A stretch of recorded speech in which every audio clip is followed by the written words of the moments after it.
শ্রী শ্রী ঠাকুর মা স্বামীজিকে প্রণাম জানিয়ে আজকে ঠাকুরের পাঠ করছি। 1. বিশ্বব্যাপী অধর্মের দূর করে একটি সার্বজনীন বিশ্ব ধর্ম সংস্থাপনের জন্যই শ্রী রামকৃষ্ণের আবির্ভাব। সর্বজন উপযোগী ধর্মভাবকে বিশ্বে প্রচারের জন্য দুজন সহযোগীকে নিয়ে এসেছিলেন।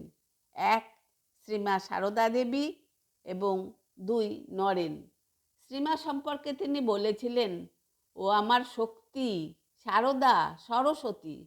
আর কাশীপুরে রোগশয্যায় আদেশ দিয়েছিলেন নরেন শিক্ষা দেবে। 2. 1886 খ্রিস্টাব্দের 12-13 আগস্ট ঠাকুর শরীর ত্যাগের 3-4 দিন পূর্বে নরেনের ভিতর শক্তি সঞ্চার করিলেন। ঠাকুর নরেনের দিকে চেয়ে সমাধিস্থ হয়ে পড়লেন।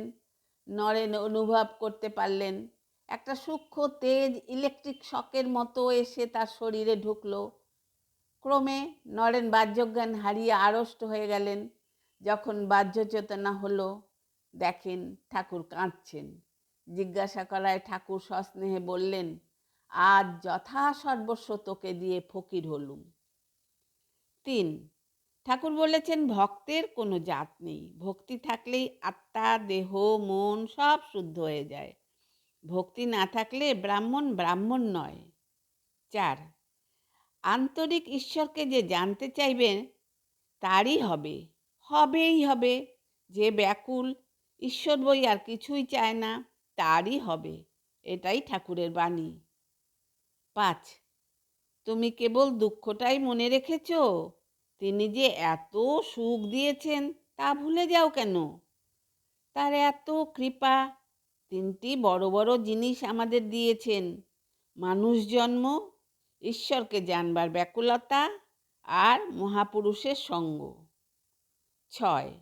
অনাসক্ত হয়ে সংসারে থেকে কর্ম করলে আর তাহা মিথ্যা জেনে জ্ঞানের পর সংসার থাকলে ঠিক ঠিক ঈশ্বর লাভ হয়। 7. ঠাকুর বলতেন, হরিণের নাভিতে কস্তুরী হয়। যখন হয় তখন তার গন্ধে হরিণগুলো ছোটাছুটি করে, এদিক থেকে ওদিকে যায়। গন্ধ কোথা থেকে আসছে বুঝতে পারে না। তেমনি মানুষের শরীরের মধ্যেই ভগবান আছেন, কিন্তু মানুষ জানতে বা বুঝতে পারে না। তাকে পাবার জন্য ঘুরে ঘুরে মন্দিরে মন্দিরে ঘুরছেন। ভগবান সত্য আর সবই মিথ্যা। 8.